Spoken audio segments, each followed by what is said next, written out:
तो शुरू करते हैं हम।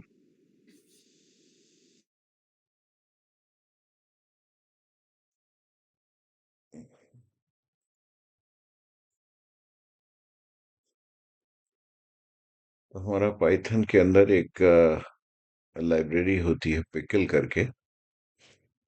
तो पिछली बार हमने जो है बिन फाइल्स जो है वो किस तरीके से सेव करते हैं वो देखा था। So we can work with dot bin without pickle also. Then what is the advantage of pickle? अच्छा, डॉट बिन फाइल के अंदर वैसे भी हम क्या कर सकते हैं, डायरेक्टली सेव कर सकते हैं और रिट्रीव कर सकते हैं। तो क्वेश्चन होता है कि फिर यहाँ पिकल को क्यों सीखना जब हम उसको ऑलरेडी कर सकते हैं नॉर्मल वे के अंदर। तो इसका ये है कि because dot bin is just a file type but pickle is a serializer. अब इसको हम थोड़ा एक्सप्लेन करेंगे आगे चल के कि सीरियलाइजर क्या है। What happens without pickle? Manual binary work. When you use binary files without pickle, you must convert data manually into bytes, decide your own format, remember the order and the size of the data, decode bytes back correctly. अच्छा, जब हमें binary file के अंदर कोई भी data डालना होता है तो हमें उसको कमांड देना होता है कि बाइनरी के अंदर हम इस डेटा को सेव करना चाहते हैं, और जब रिट्रीव करना होता है तो उसको कमांड देना होता है कि बाइनरी डेटा से दोवें हमें जो है वो जो एक्चुअल डेटा है उसको डिस्प्ले करो। एग्जाम्पल जैसे हमारा क्या है कि ओपन करते हैं हम डेटा डॉट बिन फाइल है। तो हमें क्या होता है आगे बी बाइनरी जो है लगाना होता है कि ये बाइनरी जो है ये राइट करो उसके अंदर, और हम क्लोज करते हैं। फिर उसके बाद problem only works with simple data, can not directly store list dictionary and objects. अब हमारा जो स्ट्रिंग है नंबर है उसको तो हम कर सकते हैं बाइनरी के अंदर चेंज, लेकिन अगर हमें लिस्ट के अंदर डिक्शनरी या ऑब्जेक्ट के साथ काम करना है तो वहां पर वो डायरेक्टली बी अगर हम लगा देंगे तो उसमें काम नहीं चलेगा हमारा। Programmer must manage encoding and decoding. इसके अंदर क्या होता है, हमें डॉट बिन फाइल्स के अंदर अगर हम विदाउट पिकल काम कर रहे हैं तो एनकोडिंग डिकोडिंग हमें खुद करनी होती है। अब एक एग्जांपल ले लेते हैं कि what pickle does, the real advantage.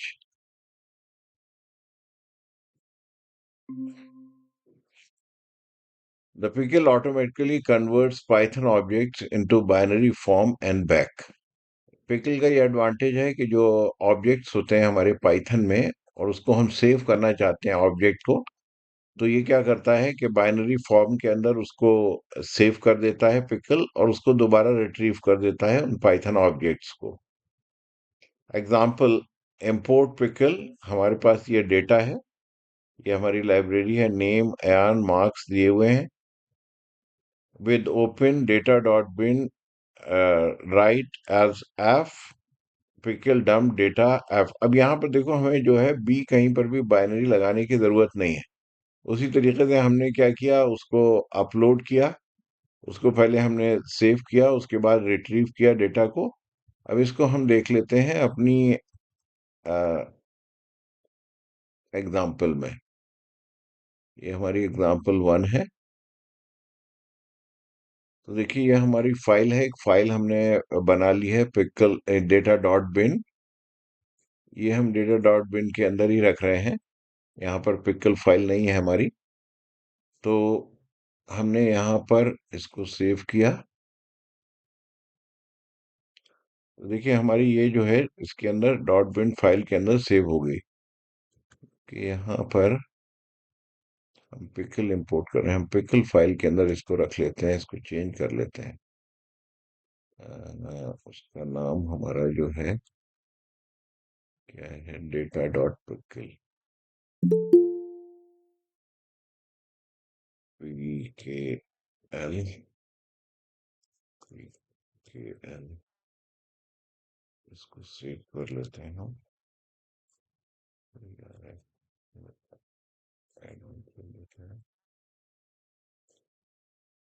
ठीक है, अब हमारा ठीक रहेगा, हमने इसको सेव कर लिया। अब हम दोबारा रन करते हैं।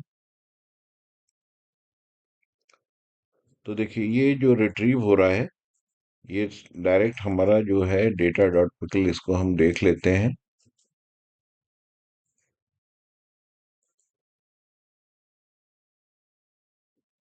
तो देखिए हमारा बाइनरी फॉर्मेट के अंदर ये इसने सेव किया, और उसके बाद इसने जो है रिट्रीव करके दिखा दिया। तो हमें कुछ नहीं करना होता है इसका, वो खुद ब खुद उसको हैंडल कर लेती है जो पिकल लाइब्रेरी है। हम आगे चलते हैं। Main advantage of pickle stores complex Python objects without pickle and with pickle. अच्छा, अगर विदाउट पिकल हम यूज नहीं कर रहे हैं तो उसके इसके ना इंटीजर और स्ट्रिंग, उसको हम बाइनरी फॉर्मेट में चेंज करके सेव कर सकते हैं, और पिकल के अंदर ऑफ कोर्स कर ही सकते हैं। लेकिन लिस्ट, डिक्शनरी और ऑब्जेक्ट्स जो है वो विदाउट पिकल हम नहीं कर सकते उसको बाइनरी फॉर्मेट में, जबकि पिकल के साथ ऑटोमेटिकली कोई भी चीज हम सेव कर सकते हैं बाइनरी फॉर्मेट के अंदर। No need to design your own binary format, pickle handles structure, order, data type, save developer efforts, automatic reconstruction, pickle load dot load restores the object exactly as it was। तो ये हम जब उसको load करते हैं तो ये exactly same जैसे हमने उसको सेव किया था उसी तरीके से हमको डिस्प्ले कर देता है। तो एनकोडिंग और डिकोडिंग जो है वो खुद ब खुद उसको हैंडल करता है। No parsing logic needed, simple classroom analogy, without pickle write notes in the code language, teacher must decode manually. अब एक एग्जांपल दे रहे हैं कि अगर मान लीजिए जैसे हमने किसी टीचर ने कहा कि भाई एक कोडेड फॉर्म में एक डॉक्यूमेंट दे दिया। अब वो डिकोड तभी हो सकता है जब टीचर खुद उसको डिकोड करे मैनुअली। तो हमारा पिकल के बगैर हम करते हैं तो हमें मैनुअली हर चीज जो है वो एनकोड और डिकोड करने पड़ती है, और यहाँ पर वो पूरा का पूरा पिकल हैंडल कर लेता है। Importing pickle module, what does serialised means. तो यहाँ पर हम सीरियलाइज को एक्सप्लेन कर रहे हैं। Serialisation means converting a Python object into a format that can be saved or sent। तो सीरियलाइजेशन के अंदर कोई भी ऑब्जेक्ट जो मेमोरी के अंदर होते हैं उनको हम सेव कर सकते हैं, और वो बाइनरी फॉर्मेट में उसको सेव करते हैं। In Pickle, the object is converted into binary format so it can be stored in .bin file। What does serialize means? Serialization means converting binary data back into original Python object। Pickle module serializes and deserializes Python object to and from binary files। This is useful for saving complex data types like dictionaries and lists। अब हम आ गए, चीजें अब आसान हैं इसके अंदर, किस तरीके से सेव करेंगे, कौन सी फाइल सेव करेंगे, उसके बारे में है। Using dump and load methods. Dump method क्या करता है? Serializes an object and writes it to the binary file. Reads, load में क्या होता है? Reads serialize object from the binary file. So we will see example 2।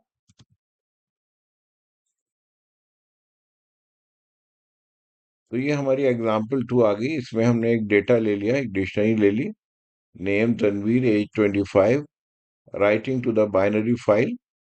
यहाँ पर हमने ये फाइल ले ली, ये बाइनरी फाइल है हमारी, बाइनरी फॉर्मेट के अंदर इसको सेव करेगा। और यहाँ पर जब हमने इसको सेव कर दिया तो उसको हम देखेंगे कि उसने क्या लिखा। तो तनवीर 25 ये हमारा डेटा है उसके अंदर। तो देखिए ये हमने उसके अंदर राइट किया, और राइट करने के बाद ये हमने उसको रीड कर लिया, तो उसने हमें बता दिया ये सेव हो गया उसके अंदर। अब हम देख लेते हैं।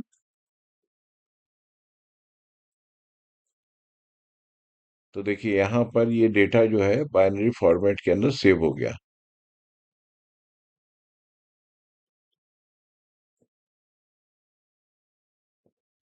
Read, write, search, append and update operations binary files में किस तरीके से होते हैं? तो write, create write serialize data to the file, the following example serializes data and writes to the binary file. जो इस राइट का था यहाँ पर बस अलग अलग हमने एक एक करके दिखाया है यहाँ पर। तो यहाँ पर देखिए ये जो डेटा है हमने डंप कर दिया, राइट कर दिया उसको। तो यहाँ पर क्या होगा? ये डेटा इसके अंदर चेंज है, अब्दुल्ला, एज 30, सिटी, तो देखिए यहाँ पर इसने राइट कर दिया। अब हम डेटा को देख लेते हैं। तो हमारा ये डेटा है। तो देखिए यहाँ पर ये अब्दुल्ला, ये बाइनरी फॉर्मेट के अंदर चीजें ट्रांसफर हो गई। कैसे लिखना है, कैसे करना है, वो खुद जानता है प्रोग्राम।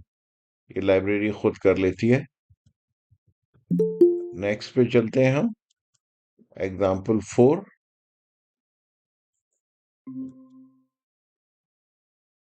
अब हम रीड करेंगे। Load serialized data. Suppose we have binary file containing serialized data using the pickle module. The following example reads the data from this file. तो हमने जो अब्दुल्ला वाला था डेटा, वो हमने सेव किया था उसमें। तो हम इसको नेक्स्ट फोर्थ एग्जाम्पल ले लेते हैं।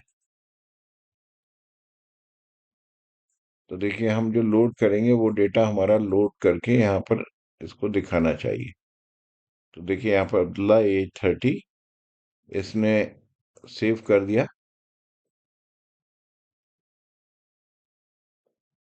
नेक्स्ट चलते हैं। अब हमें सर्च करना है बाइनरी फाइल में किस तरीके से सर्च करते हैं। Find specific data within the loaded structure. In this example we search for specific information in a loaded dictionary structure. अब उसको बाइनरी फाइल को सर्च कैसे करेंगे, वो यहाँ पर हमारा हमने क्या किया, उसको लोड किया फाइल को पहले। और लोड करने के बाद key to find in the data. तो हमारा की क्या है, नेम। तो यहाँ पर नेम है, वहां पर क्या डेटा है ये हमारा यहाँ पर इसको डिस्प्ले कर देगा। और नहीं होगा तो डिस्प्ले कर देगा नहीं है।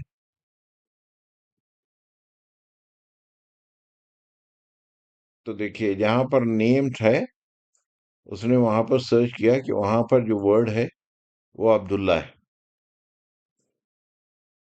तो ये बाइनरी फाइल में कैसे सर्च होता है, वो ये मेथड है। अब हम आगे add more data to the existing file. Here we load existing data from a file, append a new data and then write it back। अच्छा, यहाँ पर हम append कर रहे हैं, यानी कि ऐड कर रहे हैं जो भी डेटा अवेलेबल है उसको। फाइल है सिक।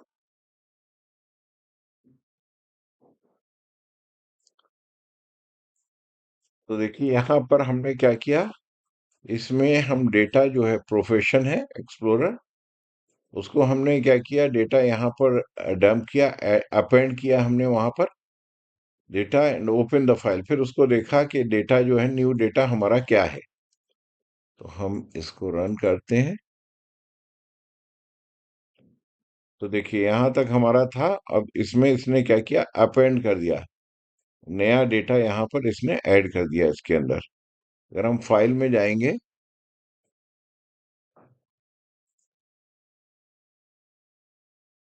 तो देखिए यहाँ पर इसने ये बाइनरी फाइल के अंदर अपेंड कर दिया। Update modified an existing record within a binary file. Suppose we want to update an existing record, change the age in the binary file or the pickle file. Refer to example 7। अब इसको हम update करते हैं।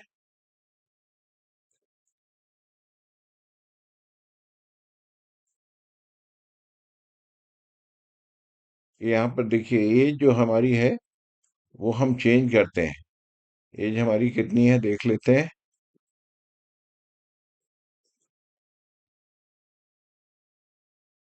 तो यहाँ पर as जो है बाइनरी फॉर्मेट में समझ में नहीं आ रही है, तो हम क्या करते हैं, इसको कहीं यही ना हो कुछ और कर देते हैं, 2 कर देते हैं। तो सेव कर दिया हमने। और यहाँ पे जब हम कर दिएंगे तो फिर ये अपडेट बताएगा। उसके बाद फिर दोबारा लोड करेगा फाइल को, तो हमें पता लग जाएगा अपडेट 32 हुआ या नहीं हुआ।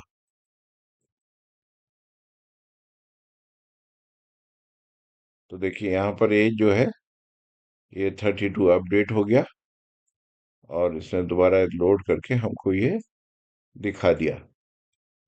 तो ये हमारा जो सिलेबस है 12th का, उसके अंदर